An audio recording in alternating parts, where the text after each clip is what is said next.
Revue Canien est une revue semestrielle de recherche interdisciplinaire sur la religion et les questions religieuses.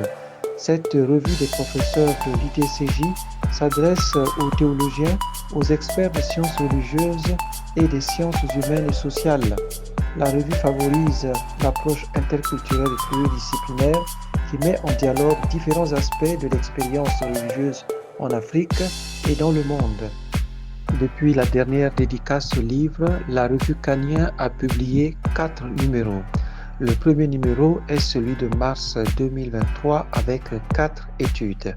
La première étude est de Benukpo Joseph Zinsou, Matthieu 8, 1 à 17, un paradigme herméneutique de l'identité messianique de Jésus.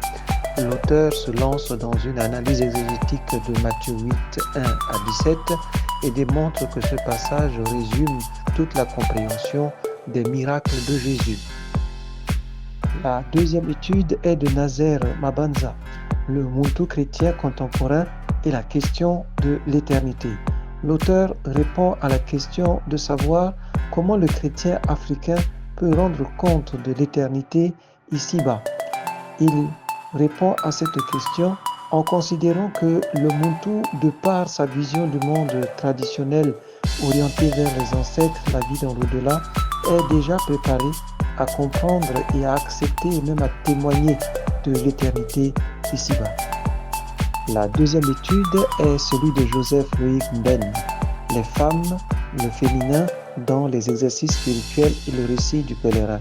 L'auteur y montre que le visage du féminin qui transparaît à travers la pensée d'Ignace de Loyola est bien loin des clichés et des généralisations rapides qu'on colle parfois à Saint Ignace de Loyola. La quatrième étude est de Nora Nontera, Exploring the State and Present Realities of the Teaching and Studying of Religion in the Public University in Ghana. Elle fait un plaidoyer pour l'étude de la religion dans les universités publiques, montrant par là que cette étude peut valablement contribuer au développement des nations africaines. Le deuxième numéro de Canien, publié depuis la dernière grande dédicace livre, est le numéro de septembre 2023 avec 3 études. L'étude de Alexandre Ngandou Londi, la collaboration de Moïse avec d'autres dans l'Exode, choix et ou contraintes. L'auteur montre que la collaboration de Moïse avec d'autres dans le livre de l'Exode, par-delà le fait que cela soit un choix ou une contrainte, est avant tout une réponse à un devoir, à un sens de la mission accrue par-delà les affinités relationnelles. Cela est une leçon, un modèle pour nos dirigeants africains tentés par le tribalisme. La deuxième étude est d'Augustin Sommet, Les larmes des opprimés, oppression politique et corruption chez Coëlette, une analyse de Coëlette 3, 16 à 17, 4, 1 à 3, 8, 2 à 4. L'auteur montre que les deux seuls vices que Coëlette traite, à savoir l'oppression et la corruption, correspondent à une critique de l'autorité politique qui ne respecte pas la dignité humaine. L'auteur montre que le Coëlette démontre la vacuité, la vanité, Hevel, d'un pouvoir oppressif et montre comment il faut s'en dégager pour pouvoir en venir à un pouvoir qui respecte la dignité humaine. La troisième étude est de Fidel Ingimbere, Re-examining the African Human Rights Regime and its Challenges. L'auteur essaie de concilier 2 perspectives différentes sur les droits de l'homme, à savoir une perspective dite internationale qui tend à vouloir s'imposer en tout et une perspective plutôt africaine qui revendique la spécificité des civilisations africaines. L'auteur cherche une conciliation en montrant que les 2 parties peuvent s'enrichir mutuellement. Le troisième numéro de Canien depuis la dernière dédicace, grande dédicace livre, est celui de mai 2024.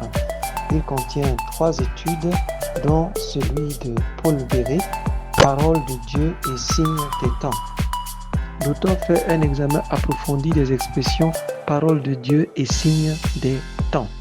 Il montre que parole de Dieu ne signifie pas que Dieu parle selon une modalité propre à sa nature, mais plutôt à la nature de son interlocuteur. Et ainsi, les signes des temps deviennent une telle modalité de communication. Comprendre ces deux expressions permet une nouvelle compréhension du rôle des Écritures saintes dans la théologie et dans la pastorale. La deuxième étude est de Georges Yogwe, l'effervescence religieuse en Afrique à l'épreuve des mutations socioculturelles et religieuses, défi pour un christianisme authentique. L'auteur montre comment l'effervescence religieuse en Afrique aujourd'hui demande une réorientation de la pensée théologique et même de l'évangélisation. La troisième étude est de Joseph Reed Ben, Femicide in Cameroon, When Society Fails Women. L'auteur montre que les tueries de femmes au Cameroun est monnaie courante et révèle l'échec du gouvernement à les protéger. Pourtant, la dignité de la personne humaine, et plus spécialement des femmes, commande de lutter contre les violences faites basées sur le genre. Le numéro contient également deux chroniques. La première chronique traite de la tempête Fiducia Supplicans et montre comment la réaction africaine peut se comprendre et fait une proposition originale vis-à-vis de la déclaration et vis-à-vis de la position africaine. La deuxième chronique traite de la synodalité et de l'Église famille de Dieu, continuité et rupture. Il montre les ressemblances et les dissemblances entre la synodalité et la notion d'Église famille de Dieu en Afrique. Le quatrième numéro de Ghanéen, publié depuis la dernière dédicace livre, est le numéro de novembre 2024 avec 3 études. L'étude de Conrad Aurélien Folifac, le leadership jésuite. L'auteur révèle ce qui fait le succès des jésuites, notamment leur origine dans l'exercice spirituel de Saint Ignace de Loyola, ainsi que dans les constitutions et les décrets des congrégations générales. Il montre également quelques défis du leadership jésuite en Afrique et montre la manière de les dépasser pour exercer un leadership convenable à notre continent. La deuxième étude est de Joseph Loïc, La réalité de l'état démoniaque. Il s'appuie sur les chapitres 13 et 17 du livre de l'Apocalypse pour démontrer que l'état démoniaque est celui qui est caractérisé par l'idolâtrie, la violence et l'immoralité. C'est cela qui explique les États en faillite, l'État criminel et prédateur. Face à un tel État, les chrétiens sont invités à la résistance. La dernière étude est de Jacob Oyumbe Weni, Ngalufar et Rehoboam à Sichem. Dialogue entre une comédie congolaise et un récit biblique. L'auteur met en dialogue une comédie congolaise qui parle de la faillite des institutions et du leadership en RDC avec le leadership modèle de Rehoboam. Cela lui permet de tirer des leçons pour redresser les institutions politiques, sociales et religieuses de la RDC.